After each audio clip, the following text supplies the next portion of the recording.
How could we know courage if we have never known fear? How could we know happiness if we never knew sadness? How could we know the light if we didn't know dark?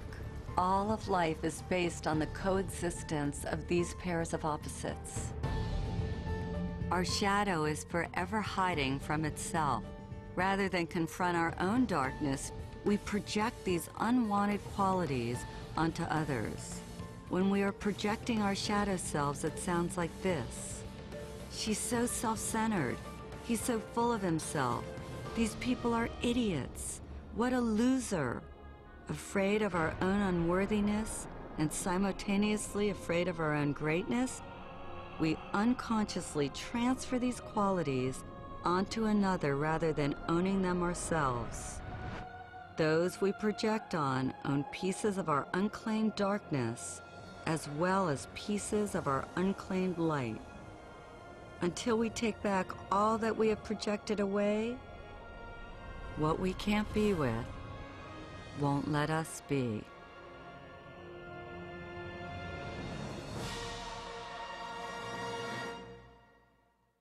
One of the most frequently asked questions I get is, how do you know if you're projecting? If it's your stuff or theirs? I think it was best said by revered philosopher and psychologist Ken Wilber. He says that if a person or thing in our environment informs us, if we receive what is happening as information, a point of interest, we probably aren't projecting. On the other hand, if it affects us, we're pointing our fingers, judging if we're plugged in, chances are that we are a victim of our own projections. Think of someone from your own life who disgusts, annoys, or repulses you, and think of the qualities about them that you most hate. Now imagine this person standing right in front of you, and I want you to put your hand out, point your finger at them, and say, "You're an idiot," or "You're a know-it-all," or "You're selfish." Now stop where you are. Keep your finger pointing at them, and now notice that one finger is pointing at them, and where are the other 3 fingers pointing?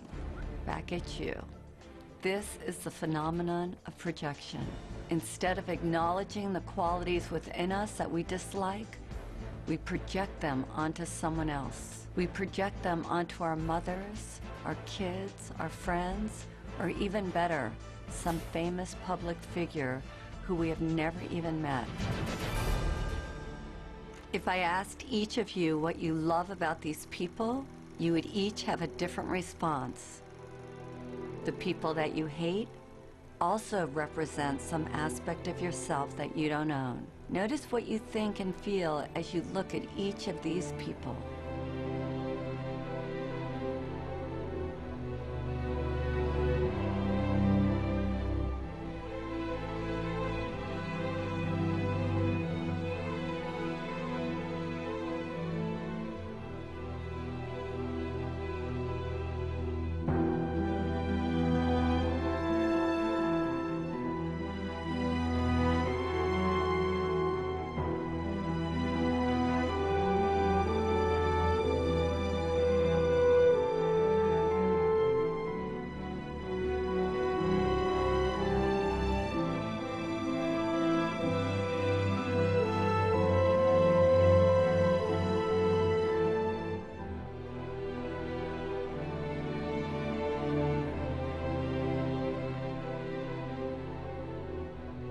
Whatever we judge or condemn in another is ultimately a disowned or rejected part of ourselves.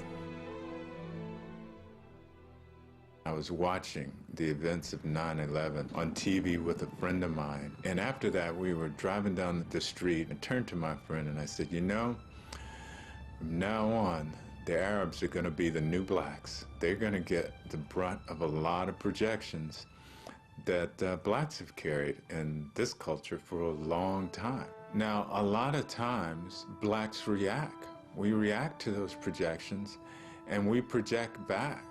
And that creates a vicious cycle, and the ego consciousness just responds the way it should, really, because it's designed to respond as a survival mechanism. That's what the ego is all about, to help us survive. But it's mechanical, it's reactive. When an aggressive, negative energy is directed at us, the ego immediately wants to defend and react. Of course, when you react to a projection, you become that projection.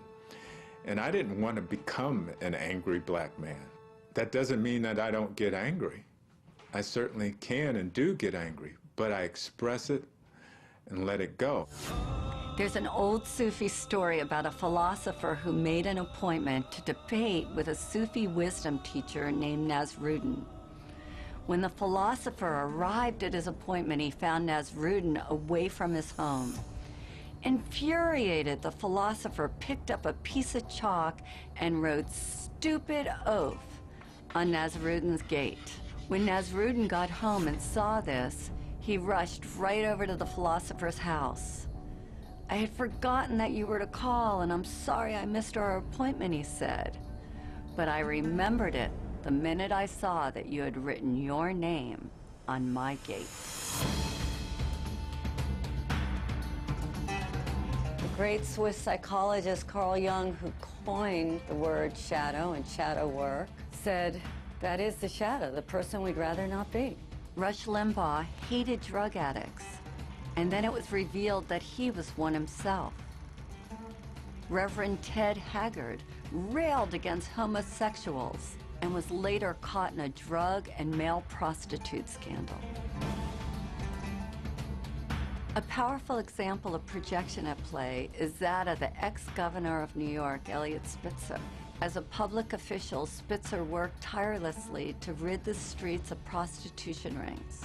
Ultimately, he wound up getting busted for having a relationship with a call girl, which ruined his reputation and his political future. If we look at this through the eyes of the shadow, I would suggest that sometime long ago, probably as a young man, he had the impulse to sleep with a hooker. Since this wasn't politically or socially acceptable, he buried this impulse deep inside, only to be brought down by this very unconscious urge. It's fascinating to see that he tried to destroy the temptation in the outer world because unconsciously he knew that the real danger lurked in his inner world. This is why we want to deal with the shadow.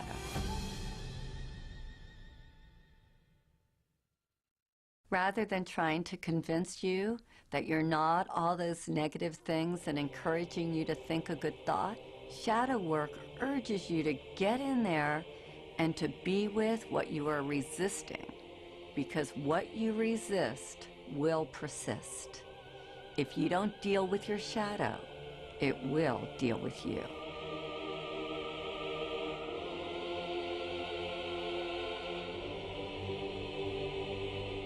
The cost of ignoring a destructive pattern is that you're going to self-destruct. You will implode rather than explode.